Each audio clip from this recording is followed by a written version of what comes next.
quelque chose d'un peu, comment dire, un peu décalé. Voilà. On a invité des poètes un petit peu, je dirais pas des poètes décalés, quoi, parce que sinon ça serait peut-être mal vu, je sais pas comment ils le prendraient. Mais bon, tout de même, vous allez voir des gens qui abordent l'humour en poésie d'une façon un petit peu particulière. Mais ce qui nous a intéressé également, c'est aussi le regard qui est posé sur la poésie. Parce que eux, les poètes, ils savent plus ou moins ce que c'est, la poésie. Et le rire en poésie, il y en a un peu moins qui le savent, mais le regard que les gens en général portent sur la poésie, bon, est un regard plutôt, pas quand il existe, grave, sérieux, un petit peu inquiet. Et donc il semblait intéressant de faire appel à des artistes qui vont aussi vous livrer leur regard sur les poètes et sur la poésie. Pas sur ceux qu'on va ce soir écouter et voir, mais en général sur leur regard à eux, et peut-être leur manière à eux aussi de faire des poèmes, d'écrire des poèmes à leur manière, avec leur voix, avec leur musique, avec leur corps, et puis d'autres choses que vous verrez. Et puis également, écoutez, là j'ai remarqué tout à l'heure qu'il y avait pas mal de poètes. Je ne vais pas demander de lever la main parce que sinon on a l'impression qu'il y aurait peut-être que des poètes ce soir. Mais enfin il y en a pas mal. Donc tenez-vous prêts, poète ou pas, parce que peut-être comme ça, entre deux, j'irai vous voir, puis je vous demanderai si vous avez quelque chose en tête à nous dire comme ça, au débeauté, par cœur. Hein, quelque chose qui serait un petit peu dans cette thématique, du rire en poésie, de l'humour, etc. Alors bon, on va se promener un petit peu. Vous pourrez lever le doigt, comme à la classe, et puis je viendrai vous voir. Voilà, puis je viendrai peut-être même voir certains qui n'auront pas levé le doigt. Voilà. Avant de commencer, quand même une petite explication sur le titre. L'homme qui rime. Alors bon, peut-être certains d'entre vous senti la référence à Victor Hugo, ce roman qui s'appelle L'homme qui rit. Je suppose que, comme beaucoup, soit vous l'avez pas lu, soit vous l'avez lu il y a très longtemps. C'était mon cas, dans mon adolescence. Et donc j'ai d'abord pensé au titre, et puis ensuite j'ai relu le bouquin. C'est pas drôle, hein. Je sais pas si vous êtes au courant, si vous connaissez ce livre. En fait, en gros, c'est l'histoire d'un gamin qui est de haute noblesse. Ça se passe au XVIIe siècle, début du XVIIe siècle, XVIe siècle je crois même, voilà, en Angleterre. Et ce gamin, bon, c'est un petit peu comme le Masque de Fer, c'est le fils d'une grande famille, on n'en veut pas, donc on le vend à des battleurs un peu truands, etc. Et pour qu'il rapporte ce gamin, ce qui se faisait, ce qui paraît-il, hélas se fait aussi, on lui fait subir certaines choses physiques, et notamment on lui taillade les joues jusqu'aux oreilles, et de façon à ce qu'il fasse rire le public. Voilà. Et on lui fait pas mal d'autres choses. Et peut-être comme ça pour vous remettre en mémoire, et je pense que quand même, contrairement à ce qu'on pense, Victor Hugo est un poète qui a de l'humour. Il fait pas rire, mais il a beaucoup d'humour. Et là, c'est un humour évidemment un petit peu particulier. Je vous lis ce petit passage pour situer un petit peu ce livre. La nature avait été prodigue de ses bienfaits envers Gwynplaine. C'est le nom de l'enfant. Elle lui avait donné une bouche s'ouvrant jusqu'aux oreilles, des oreilles se repliant jusque sur les yeux, un nez informe, un visage qu'on ne pouvait regarder sans rire. Deux yeux pareils à des jours de souffrance, un hiatus pour bouche, pour face un écrasement, et tout cela ayant pour résultante le rire. On ne naît pas ainsi. On lui avait à jamais appliqué le rire sur le visage. Par la vertu de la mystérieuse opération probablement subie par Gwynplaine enfant, toutes les parties de son visage contribuaient à ce rictus. Seulement, le rire est-il synonyme de la joie? Derrière ce rire, il y avait une âme, faisant comme nous tous un songe. C'est en riant que Gwynplaine faisait rire. Et pourtant, il ne riait pas. Sa face riait, sa pensée, non. Un étonnement qu'il aurait eu, une souffrance qu'il aurait ressentie, une colère qui lui serait survenue, une pitié qu'il aurait éprouvée, n'eussent fait qu'accroître cette hilarité des muscles. S'il eût pleuré, il eût ri.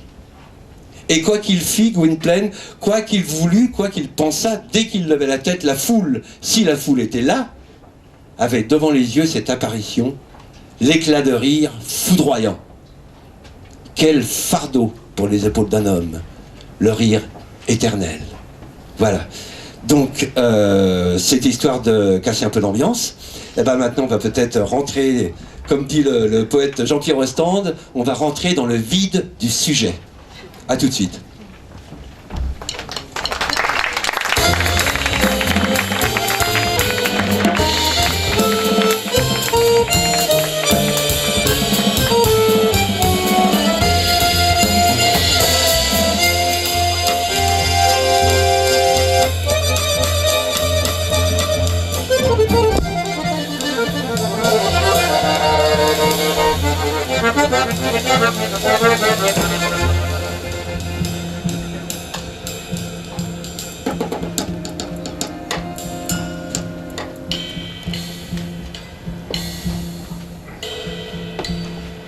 Eh bien, on va commencer par notre aîné, à tous, je parle des poètes de ce soir, Jean Lancelme. On le dit, tu as 90 ans cette année. Tu les as eus ou pas encore?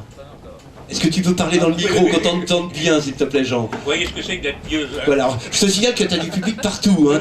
T'es cerné, hein. Il y en a derrière toi. Les vieux meubles se déplacent, se déménagent avec beaucoup de précautions. Surtout quand ils seront de verre moulu. Ça commence alors bien. J'espère qu'il y a de bons antiquaires dans la maison. Voilà. Donc bienvenue au poète vermoulu. En vermoulu. Écoute, est-ce que tu peux me permettre de lire... Moi, j'ai fait un petit choix comme ça des titres de tes recueils, de certains titres de tes recueils. Alors, il y a... en remontant dans le temps, hein, ça commence à 2005 et on remonte jusqu'à 1950, je ne vais pas vous lire toutes les dates. Ça ne casse pas trois pattes à un canard et après. La chasse d'eau, les poèmes cons, manifestes suivis d'exemples.